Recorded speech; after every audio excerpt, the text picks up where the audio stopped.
What's good, everybody? It's your girl, Jakayla A, and I'm back today, and we are going to do a transformation on this fill. This is one of my regular clients.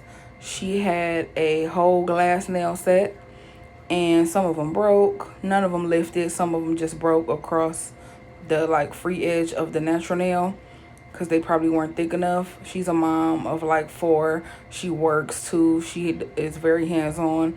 So it's not unlikely that her nails come in broken, or she probably cut them off to have a more manageable set, or to just manage things a little bit different. So I'm always used to some of her nails being broken because she cuts them off or because they might have ripped off.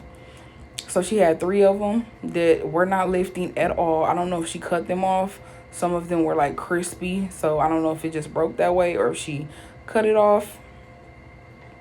But she just wanted to get the length back on the nails and then do a whole different design that was inspired by fall, which is inspired by her hair. You saw that at the beginning. Her hair is red and orange, so that's the colors that she somewhat wanted in her nails. So I'm going ahead and I'm putting on the nail forms. I think I got these off of Amazon. I do love them. They work perfectly fine. They're not expensive, but they get the job done. And look at how long they are. Look at how long they are. They're super long.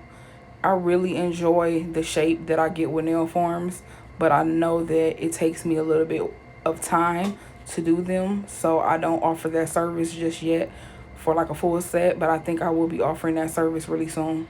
So those little pieces that you saw on the mixing plate were leaves. They're hollow leaves. And then I had those three glitters. I threw an orange in the mix, and I just was going with the flow. You know how freestyle is. It's really just a true freestyle when you give me a little basic idea, and then with that I just do creatively whatever I want to do. I'm going in with my protein bond from Young Nails always, 2 times on every finger, and I like to really saturate it and make sure that it's really sticky or a little tacky by the time that you're going in with the acrylic.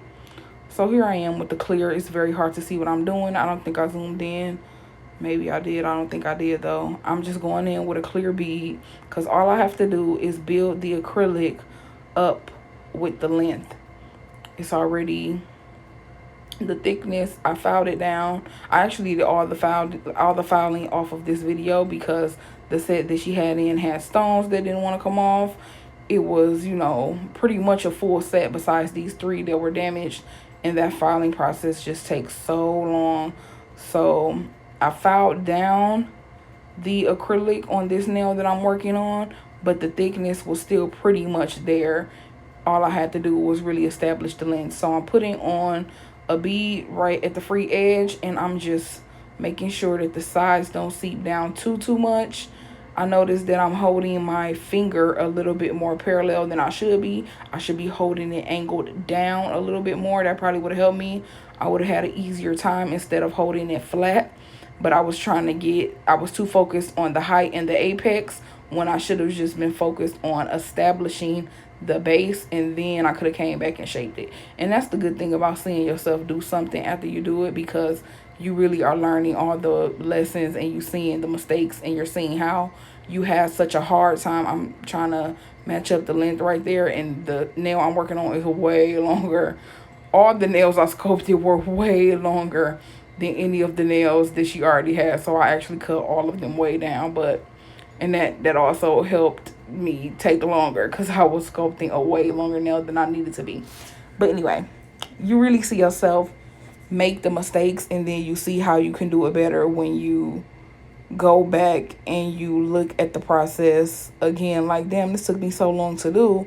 How could I have did that better? And I think my positioning and my angles could have been one key way and why and how I could have did it better and wouldn't have had so many beads. So yeah.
So the acrylic process is done. I pretty much did whatever came to mind. There was no rhyme, no reason behind it. And now the nail formed nails, or the sculpted nails, are dry. And it's time to take off these forms. These forms are really sticky. These forms are really good. I would recommend these silver forms. I don't even know what the link is, but I know that they're silver. It's 500 in a row, and they came off Amazon. Would recommend. 10 out of 10 would recommend. So like I said, I had made all of the nails way longer and didn't realize that until I was really done that it was much, much longer. So I go in and cut them off before I shape. Something else that I notice when I'm doing my nail formed nails is that I make them way thicker. I think I'm just trying to compensate for that tip not being there. So I end up having to do more filing. You see, this is so thick that I can't even cut one side of it. So I was able to get the thinness like to the perfection that I like, but it ends up being with more filing. So on all three of these nails, I had to use my carbide bit to debulk the nail and to help shape the nail, because it's harder to shape such a thick nail. And then I went in with my, I don't even think I showed that though. Then I went in with my crosscut bit that I think I did. I think I kept that footage in here. But the first thing I did was try to do it with the hand file, because if I'm doing regular acrylic nails that, you know, involve a tip, I just go in with the hand file first, establish the shape, and then get the cuticle area and smooth over the top with the crosscut bit. This was not really working for me. It was working, but I really wanted to make this pinky a coffin, so I knew that I would be working my arm to death, or I could just use the e-file. So I moved on and I just sharpened up the rest of the nails, and then I came back with the carbide bit for that pinky to help make it into a coffin, because that was what I needed. So I ended up having stilettos, coffin, and squares in this set. She wanted a multi-shaped set. So we had some stilettos, some coffin, and some square all in one set. And there I am with the carbide bit going really aggressively on one side so that I can carve out that coffin shape. I'm really trying to curve it out. It's not perfect right now, so I eventually go back in with the hand file, but I'm just trying to establish the base shape, you know, trying to get that tip to pinch in. And then I go back in when I see that it's coming together. I go back in with the hand file just to crispy it up, because it wasn't crispy. It just was mostly debulking and taking product off. And then I'm across the top taking product off as well. You can see it kind of like coming off. Like I'm aggressively trying to get that product off, because though I do love sculpted sets, I love how it looks in the end, and I love the shape of it all. It ends up being so thick for me. I don't know what that is about. Maybe it just comes down to needing to practice more, because I don't really do these sets on me, and I don't do them on clients either. I'll only use nail forms in an instance like this where the break is at the free edge and all I have to do is build the nail out. Just as a time saver, I would use, you know, a nail form in this type of way.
So I took the carbide bit to all of the nails that were nail formed, that were sculpted, because they all were on the thick side, and I thinned them out to my liking. Then I took out the what is this called, child?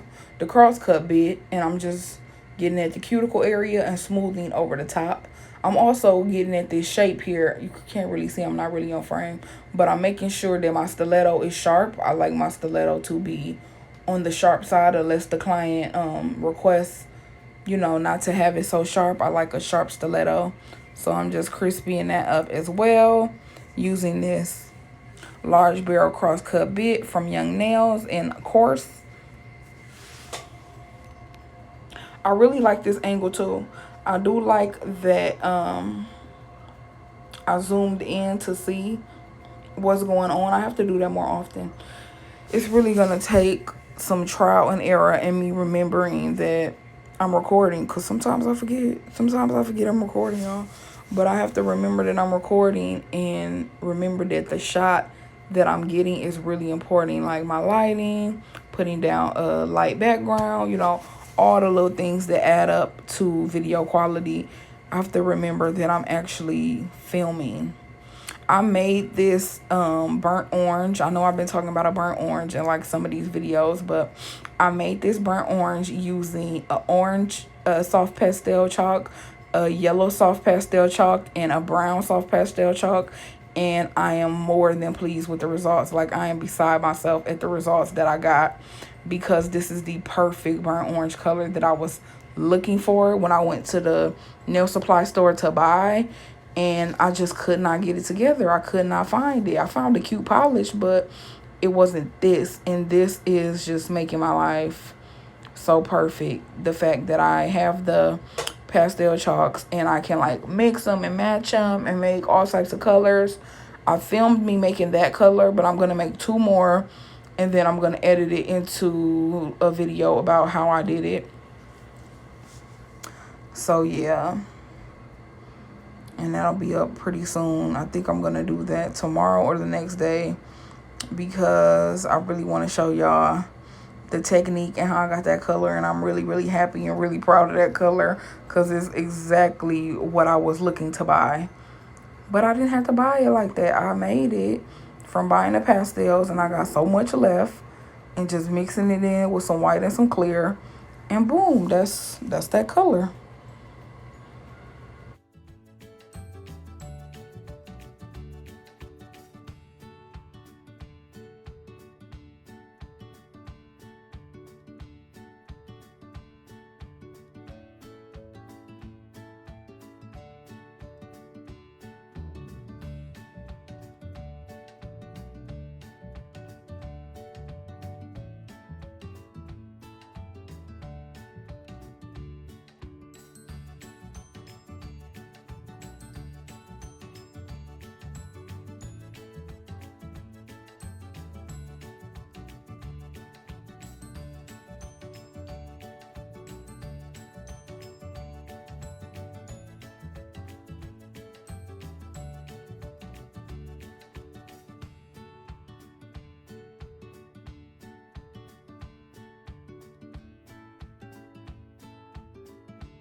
So I finished the finished filing, and I wiped off the nails with Swipe.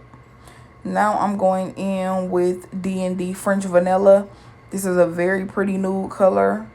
Very, very pretty light nude color. It's very comparable to most beige acrylic.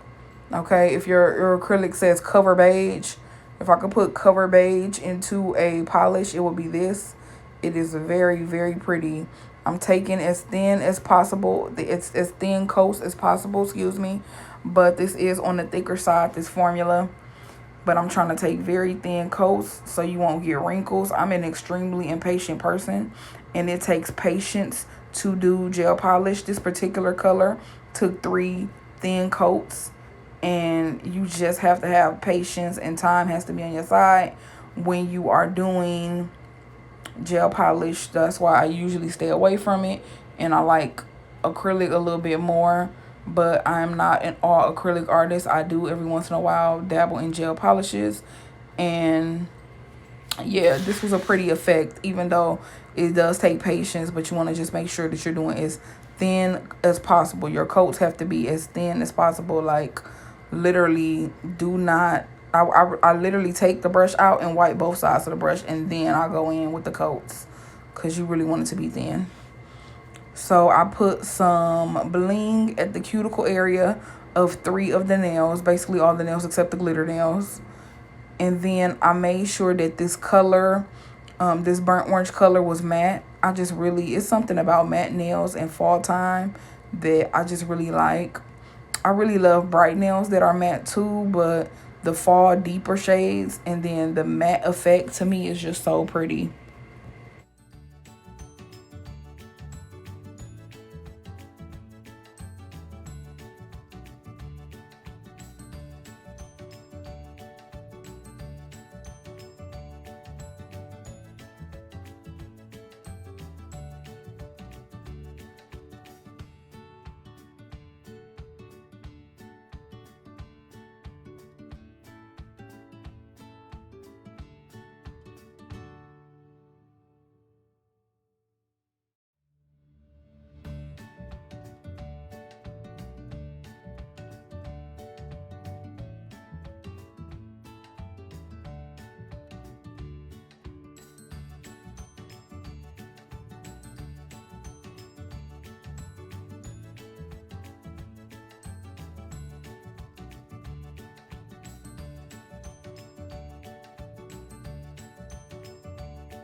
All right, just a recap on how I finished everything.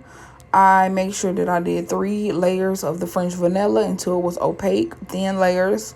I made sure to put the matte top coat only on top of the one burnt orange nail. And I put the glossy top coat on top of the French vanilla nails and on top of the glitter nails and under the glitter nails. Since you could still see through them a little bit, I put it underneath for that more glassy look. Cuticle oil all around, and this is the finished look. I hope you enjoyed. See you in the next one.